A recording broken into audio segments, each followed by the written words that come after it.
शुरुआती दौर में आज अगर देखा जाए तो मार्केट में कुछ पॉजिटिव आंकड़े जुड़ते हुए देखने को मिले, अगर मैं कुछ स्टॉक्स की बात करूं तो। लेकिन अचानक से यहाँ पे निफ्टी 50 में भी दबाव देखने को मिला। मार्केट के कई ऐसे इंडेक्स में काफ़ी तेज़ी से दबाव देखने को मिला।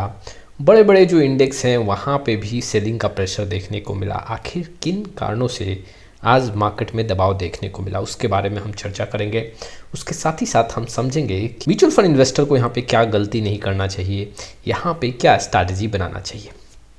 चलिए शुरुआत करते हैं। लेकिन आप में से बहुत ऐसे इन्वेस्टर हैं जिनको पोर्टफोलियो रिव्यू और डिज़ाइन को लेकर प्रॉब्लम है। डिस्क्रिप्शन बॉक्स में आएँ, डिटेल चेक करें और व्हाट्सअप नंबर के थ्रू हमारे साथ जुड़ सकते हैं। देखा जाए तो आज निफ्टी 50 सेंसेक्स में करीबन 1% के ऊपर का दबाव है। आज किन कारणों से गिरावट हुआ, सबसे पहले उसको हम समझते हैं। देखो सबसे बड़ा पॉइंट क्या है, लगातार आईटी सेक्टर में यहाँ पे बिकवाली देखने को मिल रहा है। आज जैसे मार्केट ओपन हुआ एक समय ऐसा लगा निफ्टी टेक्नोलॉजी सेक्टर में करीबन 7.5% का दबाव था।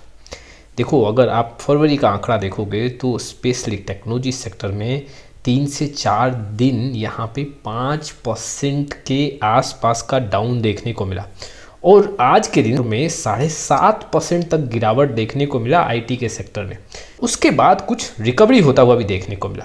चलिए सबसे पहले मैं आपको टेक्नोलॉजी सेक्टर का आंकड़ा रखता हूं, उसके बाद हम समझेंगे कि वाकई में यहाँ पे रिकवरी कितना हुआ है और इसके पीछे क्या रीज़न है। आप देख सकते हो निफ्टी आईटी में 1.44% का गिरावट देखने को मिला और सिर्फ मैं अगर आज के दिन का रिकवरी की बात करूं तो आप आंकड़ों में देख सकते हो रिकवरी जो यहाँ पे हुआ है वो करीबन 3.5% के ऊपर देखने को मिला है। अगर आप नोटिस करोगे तो यहाँ पे गिरावट जो हुआ था एक समय ऐसा था जहाँ पे गिरावट करीबन 7-7.5% देखने को मिला और उसके बाद यहाँ पे करीबन 3.5% रिकवरी हुआ, जो होते होते करीबन 1.5% का गिरावट निफ्टी टेक्नोलॉजी सेक्टर में देखने को मिला। देखो एक बात आपको समझना पड़ेगा, जो टेक्नोलॉजी सेक्टर है वो जो निफ्टी 50 में वेटेज रखता है वो करीबन 10 से 11% और जो इन्फोसिस है, टीसीएस है, ये सबसे ज़्यादा वेटेज के साथ हैं और ऐसे स्टॉक्स में दबाव शुरुआती दौर में काफ़ी ज़्यादा देखने को मिला, जिसके चलते जी हाँ निफ्टी 50 में भी काफ़ी बड़ा दबाव देखने को मिला। तो एक सेक्टर गिरता है, अगर निफ्टी 50 के जो अदर सेक्टर हैं जिसका हाई वेटेज है अगर वो सपोर्ट करता है तो मार्केट में वहाँ पे कुछ प्रेशर नहीं बनता है। लेकिन आज अगर फिनेंशियल सेक्टर का आंकड़ा देखें तो वो भी वहाँ पे नुकसान में देखने को मिला। कई ऐसे बैंकिंग सेक्टर के स्टॉक्स हैं जो काफ़ी बड़े परसेंटेज में आज टूटे हैं और अगर आप नोटिस करोगे तो निफ्टी 50 में करीबन 35 से 36% का वेटेज फिनेंशियल सेक्टर का है और उसमें भी एचडीएफसी और आईसीआईसीआई बैंक का वेटेज काफ़ी बड़े फिगर में है और इन दोनों स्टॉक्स में एक बड़े फिगर में गिरावट भी देखने को मिला।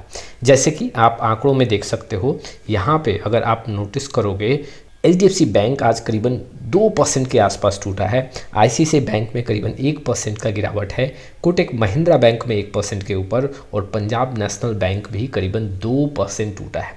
तो आज बैंकिंग सेक्टर के स्टॉक्स में भी काफ़ी ज़्यादा दबाव था और देखा जाए तो बैंकिंग सेक्टर के स्टॉक्स में दबाव के चलते निफ्टी 50 में भी उसका प्रेशर देखने को मिला। एक तरफ आईटी सेक्टर का दबाव, दूसरी तरफ अगर देखा जाए तो बैंकिंग सेक्टर का दबाव, जिसके चलते मार्केट में काफ़ी ज़्यादा प्रेशर पड़ गया। यही नहीं, देखो कुछ और सेक्टर यहाँ पे मार्केट में काफ़ी ज़्यादा प्रेशर बनाए। मेटल्स की बात करूँ तो करीबन 2.8% आज डाउन था। निफ्टी रियलिटी की बात करूँ तो करीबन 2% के ऊपर। निफ्टी ऑयल एंड गैस करीबन 1.5% के ऊपर आज दबाव में यहाँ पे देखने को मिले। चलिए अगले न्यूज़ की तरफ बढ़ते हैं। देखो ये तो रहा कि आज मार्केट में कई ऐसे इंडेक्स ने सपोर्ट नहीं दिया, लेकिन अगर मैं कल के दिन का यूएस के मार्केट की बात करूं तो वहाँ भी काफ़ी बड़े फिगर में दबाव देखने को मिला। एशियन मार्केट में भी यहाँ पे बहुत बड़े फिगर में दबाव देखने को मिला और उसका ठीक असर इंडियन स्टॉक्स मार्केट पे भी देखने को मिला। जैसे कि आंकड़ों में आप देख सकते हो, अगर आप यहाँ पे नोटिस करोगे डो जोन्स की बात करूँ तो 1.33% टूटा था, S&P 500 में भी 1.57, निकाई 225 करीबन 1% के ऊपर, नास्टेक्स की बात करूं तो 2% के ऊपर और हैंगसेंग इंडेक्स में 1.75% का गिरावट देखने को मिला। इट मीन्स कि इंटरनेशनल मार्केट भी यहाँ पे काफ़ी दबाव में थे और उसका असर इंडियन स्टॉक्स मार्केट में देखने को मिला। देखो एक रीज़न ये भी है कि अभी इंडिया और यूएस के बीच में जो ट्रेड डील हुआ उसके चलते निफ्टी 50 कुछ मिड कैप और कुछ स्मॉल कैप में रिकवरी देखने को मिला। निफ्टी 50 करीबन 1.5 से 2% रिकवर हुआ। स्मॉल और मिड कैप करीबन 3 से 5% के बीच में रिकवर हुए हैं। अब यहाँ पे कुछ प्रॉफिट बुकिंग भी हुआ है। अगर आप नोटिस करोगे तो प्रॉफिट बुकिंग स्मॉल कैप और मिड कैप में भी देखने को मिला है। जैसे कि आज के दिन अगर हम देखें तो यहाँ पे निफ्टी स्मॉल कैप 1.61% टूटा है। निफ्टी स्मॉल कैप 250 की बात कर रहा हूँ। निफ्टी मिड कैप 150 में 1.65% का दबाव है। तो यहाँ पे निफ्टी स्मॉल कैप और मिड कैप में भी बिकवाली हुआ है।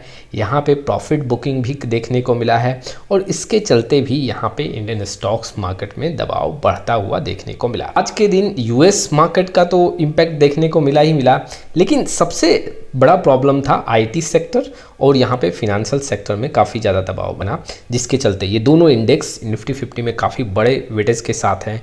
जी हाँ, करीबन देखोगे तो फिनेंशियल सेक्टर जो है वो 30% के ऊपर है। आईटी सेक्टर की बात करोगे तो उसका भी एलोकेशन काफ़ी बड़े फिगर में है और इसलिए यहाँ पे दबाव काफ़ी बढ़ता गया। अब चलो म्यूचुअल फंड इन्वेस्टर की बात करते हैं। मार्केट में जो गिरावट हुआ उसको देख के इन्वेस्टर कई बार पैनिक सिचुएशन में आ जाते हैं और वो म्यूचुअल फंड से एग्जिट करना स्टार्ट करते हैं।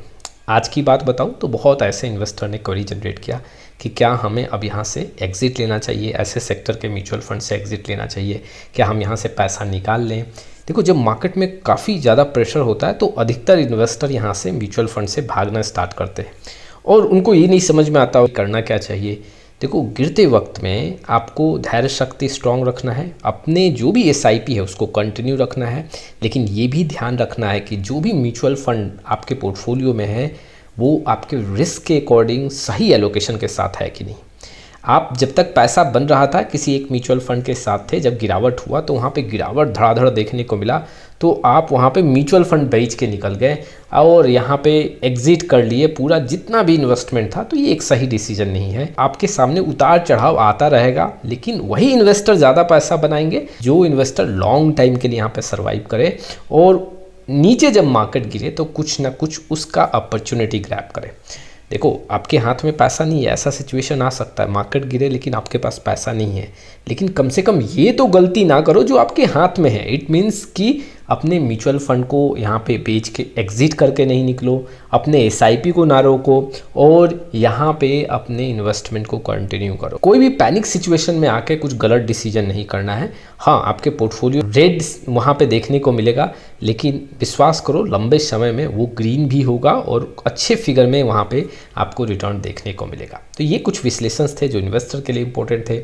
आपका क्या राय है इस वीडियो को लेके कमेंट बॉक्स में जरूर आए। फिर मिलेंगे एक नए वीडियो के साथ, तब तक के लिए जय हिंद, जय भारत।